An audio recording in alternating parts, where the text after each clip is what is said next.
ministry head ng singles, ministry head ng youth, ganun, ministry. Pwedeng yung ano mo, yung, for example, worship team mo involves 100 people. You're heading ministry. So, nung ka na sa leader of hundreds. Kids church mo, you're leading 100 people. So, leader of hundreds. So, nung ministry head natin, mag-fall na dyan. Kids church, diba? So, yung mga youth, kasi ako 50s na. Tapos, leader of thousands. Ito na yung mga vocational ministers. Yung mga pastors and leaders. Now, ito yung updated discipleship process natin. Tools and events. Beginning with the events, of course, ito yung events natin, victory group, of course, engaging events, worship services, that's a way to reach also. And yung one-to-one yung pinaka-tool natin, but what we're going to do is we're going to add another one, which is a new mission. Kasi nawala na yan sa 6 evangelism. So parang sa pag-cut short pa lang natin, parang tinanggal na natin kaagad yung idea for them to for the next, right. Dapat sa one-to-one pa lang, dapat balik na, yung meron ng idea na God is gonna use you to touch lives, touch people. So, lesson 1 pa lang, mag-iisip na sila, sino kaya yung pwede yung one-to-one, start praying for them. So, yun yung isang madagdag. So, may bago na naman sila pa sa Rich. Kaya nagkamapila yung one-to-one. One-to-one. Hindi, meron pa naman dito. Okay, so, Mabuso mo na. yung iba dito in the works, yung iba dito gawa na. But they're gonna launch it on Feb 9. Benta mo na lahat. Kaya yung mga orders natin, medyo kailangan tansyahin natin kung ano. Yung iba, nagre-request na available pa yung old materials kasi they could not transition right away this year. Kasi ang daming nabago eh. Tayo, medyo nag-adjust na tayo since the discussion started with Eileen. So, ito na tayo. So, established part, of course, Victory Group is still establishing. Victory Weekend, we're gonna come up with a teacher's manual and training for teachers. And Purple Book, of course, pero mukhang madalagdagan yung Purple Book din. Another chapter of SRBC. And ito yung another difference, magkakaroon ng foundation for victory. Now, what is this foundation for victory? If you notice, lumiit itong equipment empower natin. Kasi yung T4V natin, a big chunk of it is foundational. Like follow Jesus, fellowship with believers. So, nangyari, sinabak natin sila sa training without even properly having foundations.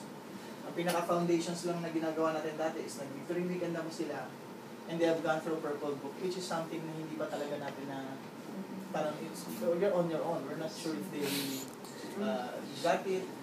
So itong Foundations of Victory is a class, 6-session training class. Hindi naman siya training, it's a class that helps us explain what Purple Book is about. So parang medyo basic, foundational doctrine siya to help a new believer be established in the faith and in the Word and in the church. Kasi nangyayari is that pag nilaunch out natin yung trade, nirelease na natin, pero yung foundation pala na hindi ba, anong klaseng doctrine sa mga sinishare tsaka nilaguro nila sa life group. They get a book here and there and they haven't really sorted and filtered it out. So, kakaroon ng foundation for victory. And then yung equip natin, instead of having a long training na sobrang haba, ano na lang siya, making disciples 1.0, just to be consistent. So, 2 sessions siya, but this is more of teaching the individual how to make disciples. Pagtapos na siya dito sa equip, yung empower naman is making disciples 2.0. This is how to make disciples in a group setting. So, kaya magkakaroon sila, part na sila ng leaders ng virgins, and magkakaroon ng 1 session ang training leaders. Okay? Kasi, yung training leaders na to, this will prepare them for what's next. Okay, kaya, ba't kayo natatawa? Wala na daw T4V. Wala na yung T4V.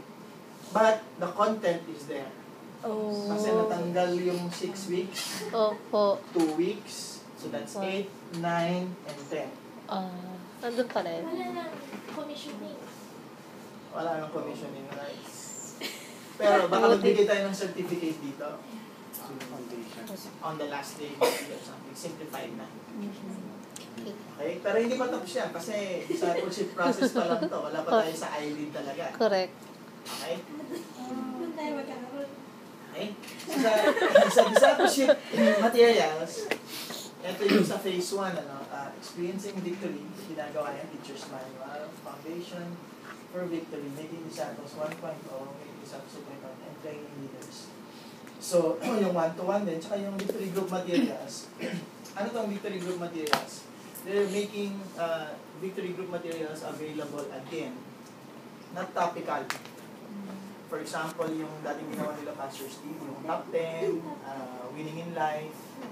Okay, so kasi we wanna release our people also, not to be forced to go for the sermon days. Yes.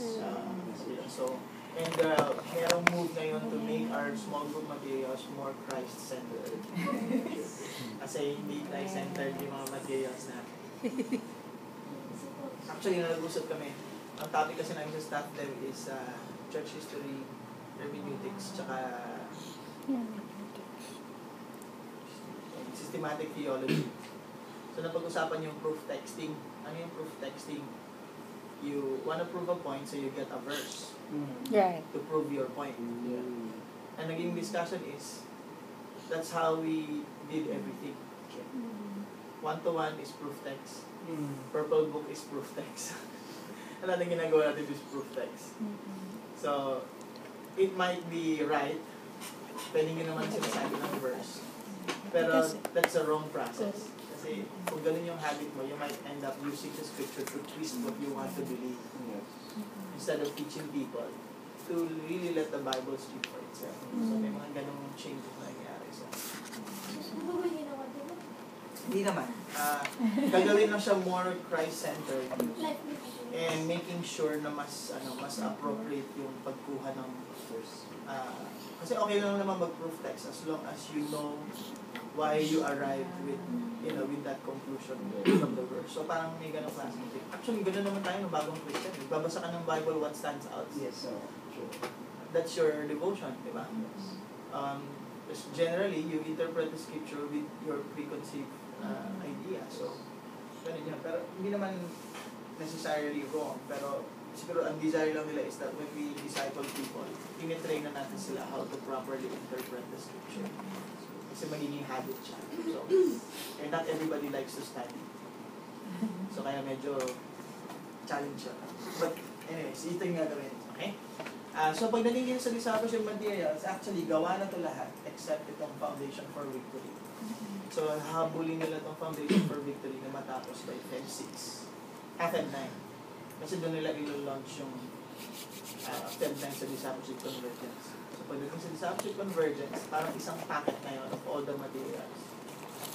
And when we come back here, we have that material. Lahat ito, gawa na to, except this one.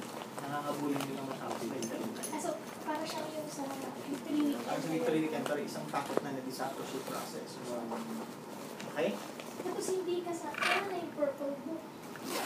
I think the purple book will still remain the same. Wala siyang masyadong changes. Other than the fact na merong class that will go with it, which is Foundations for Victory.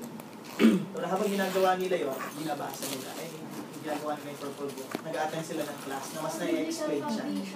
Parang Biblical Foundations class, okay, or New Believers class, or New Life Insight natin, ang nabutan mo tayo. So, they're bringing it back. Ano ba to? So, ano na ngayon yung I-Lead for Victory Group Leaders? Remember, yung T4B natin na wala na naging training leaders class na siya.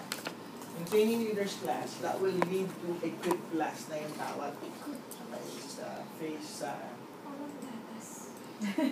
phase 3 will include 10 more modules. So, 2 to 3 week modular instruction na siya. So, hindi na siya parang 10 weeks, it's gonna be just 2 to 3 weeks. Para mas madali. If you want to do it a day and a half, okay lang.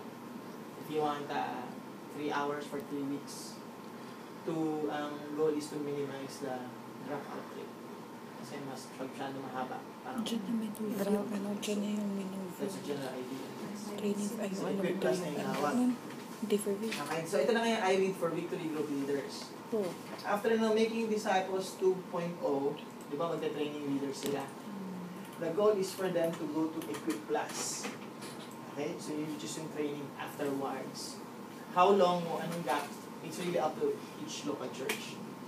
Pag hindi pa sila nag-lead ng group after training leaders class, dapat magiging intern sila to start a group in 3 months to 1 year. That's the goal, is to help them start a group. with someone who is already a leader. And if they're leading a group, ang goal is to raise one, which is one victory group leader in a year.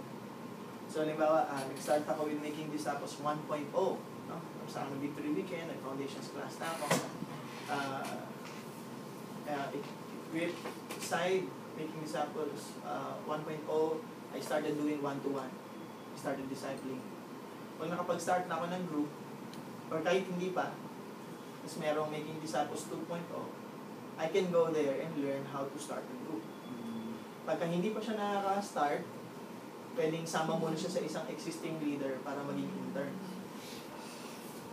And the goal is makapag-start siya ng sarili niyang group eventually. Or maybe from the group that will multiply, a section siya yung mag-take over. Tapos yung goal naman ng leader is to at least raise one group leader every year. Okay? So sa Equip Plus, ito yung mga topics na i-discuss. Parang ito na yung iLead. So, okay, masyadong ma-confuse sa Equip Plus. Equip Plus is just like our iLead. Kasi nasa equipping mode na tayo ng leaders. Hindi na ito parang engaging, establishing. Leaders na sila eh. Whether on one-on-one or in a group. So, how can we equip them to become more effective leaders na maging victory group leaders sila or eventually become a discipleship coach or eventually become a leader of hundreds of things.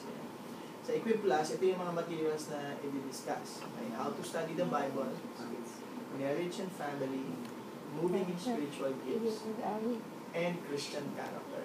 Okay? Itong 4 topics na to are actually done because these are subjects taught in ENLI 1. Yes. Okay, so yun na yun. Ang dun pagdadaanan ng mga leaders natin. Ito, so I'm happy kasi nandun yung spiritual gifts and marriage and family that involves personal coaching na rin in some way. How to study the Bible. Nag-iisip pa nga tayo to do a seminar, di ba? How to read the Bible for all our leaders. So at least nandyan na siya. Incorporated na siya. Okay, so yun yung mga materials that they're preparing and it's already they're available. So I think meron pa naman tayong mga PDF and whatever sort, unless they're fine-tuned. So just some decisions being clarified. iLead and 4Es are distinct from each other but they're connected. Okay? Kaya kung nakita niyo yung drawing kanina, 4Es, tapos yung iLead. It's a circle within a circle. Hindi siya yung parang process na, tapos na ako, equip and power, what's next? Babalik na naman ako sa identification. Hindi, it's already happening within. Diba? Tapos while 4Es is intended to develop disciple makers, iLead is an enhanced program for developing leaders. Kasi we're saying that every disciple can be a leader. Okay? Every disciple can be a leader. But we know in reality that not all disciples will become a leader. Pero sinasabi natin on public that they can. Okay? Pero may mga iba, they can, pero ayaw nila. So no pressure. There are others who want it and they become leaders right away. Others might take some time na ma-break by whatever mindset that they have. Diba? Pero at least for those who are ready, alam na natin what's the next step for them, which is our Equip Plus. Okay? Now, the purpose of iLead is to develop new victory group leaders and further equip the existing ones. Yun yung purpose na ma-develop yung mga new victory group leaders. Kasi the reality is, the way we're doing it before is not effective in raising up leaders. Kita-kita sa statistics, mas maraming graduate.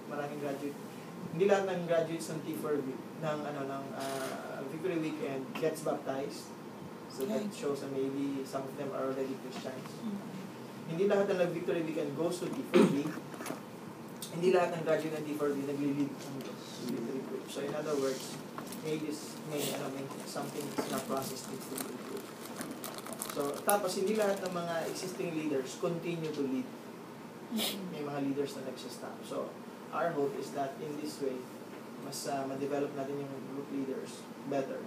And yung mga existing leaders na continue pa sila to grow. Eventually, after leading 10s, makita nila, maybe makita nila grow yung group nila. Okay, so the 4 I's of iLead are elements of a framework rather than a process. Okay, so hindi siya, we're not calling it a leadership development process. Parang it's part of a framework. Sa church, yung sinasabi lang natin is discipleship process. Okay? So, yun lang yung naririnig natin, discipleship process. Engage, establish, equip, empower. Pero among our leaders, when we are developing them, ito yung tinitingnan natin na next stage for them. Actually, hindi naman siguro yung stage. Ito yung mga elements na kailangan.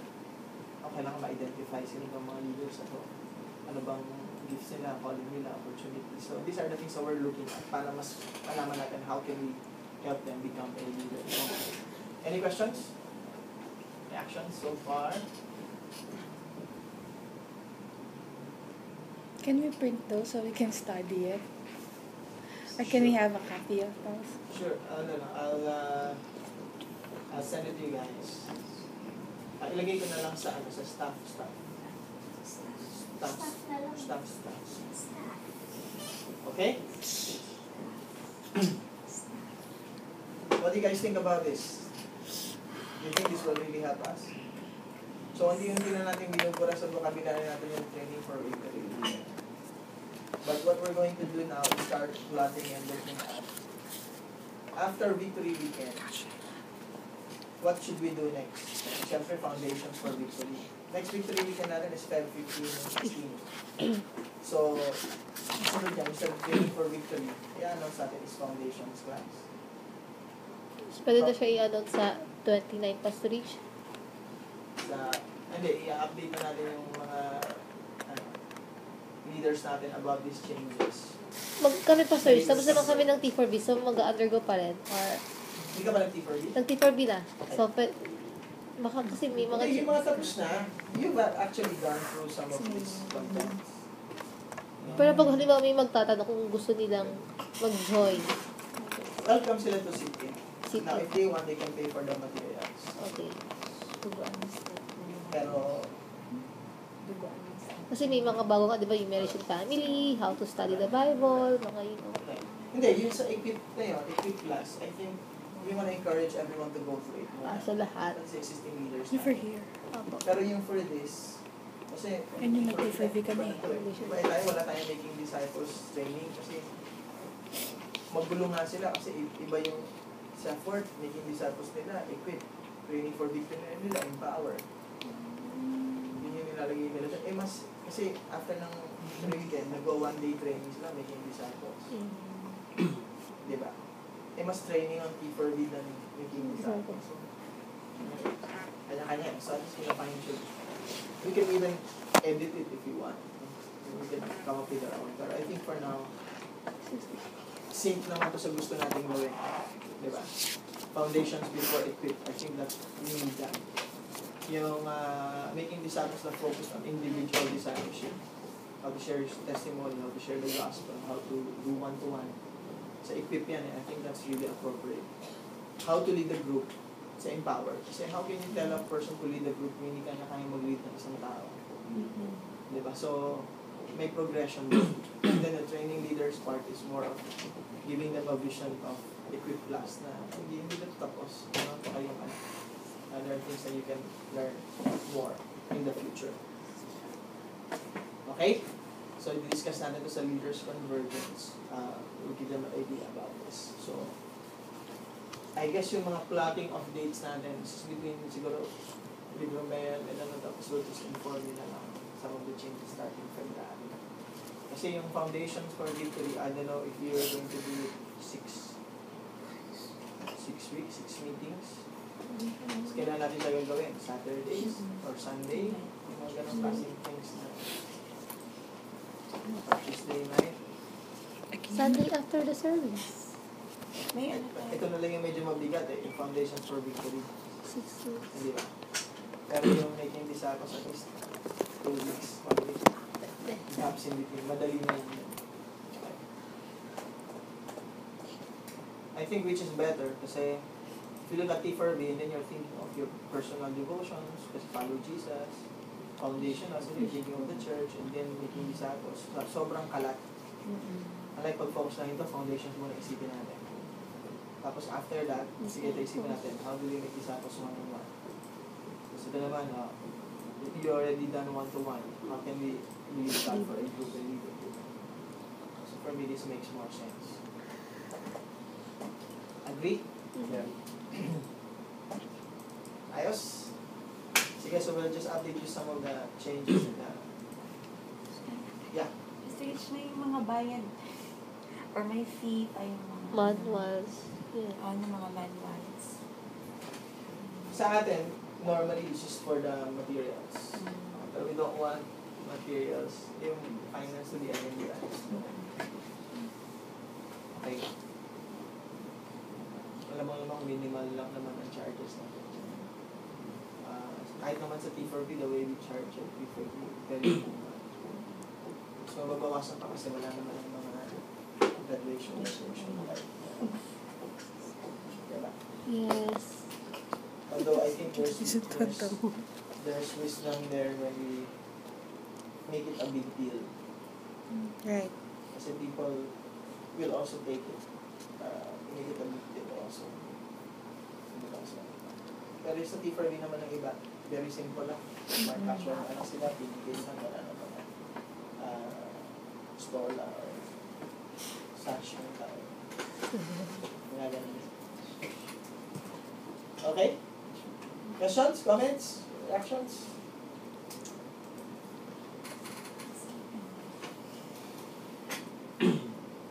So kung kailan natin gagawin tsaka kung paano, we'll just discuss that in the future. 6 sessions ba? Or 3 Saturdays ba? Or baka 2 Saturdays, kaya nyo yung 6 sessions. So after Pero na, foundational kasi yan eh, baka masyado mahirap. after ng Victory Weekend Foundation na. So that's what we're gonna ask them to sign up for. Okay.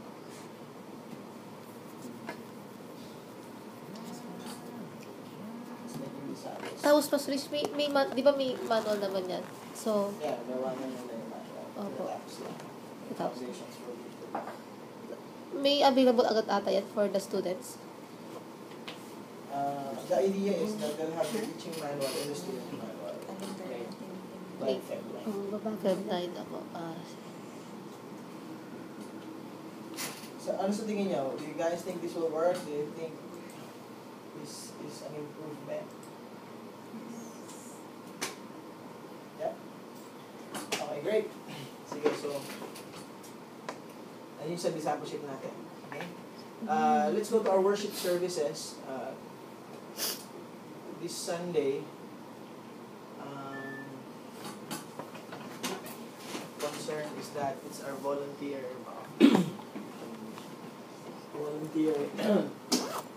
recruitment. So, who's leading worship this Sunday? Maricel, and then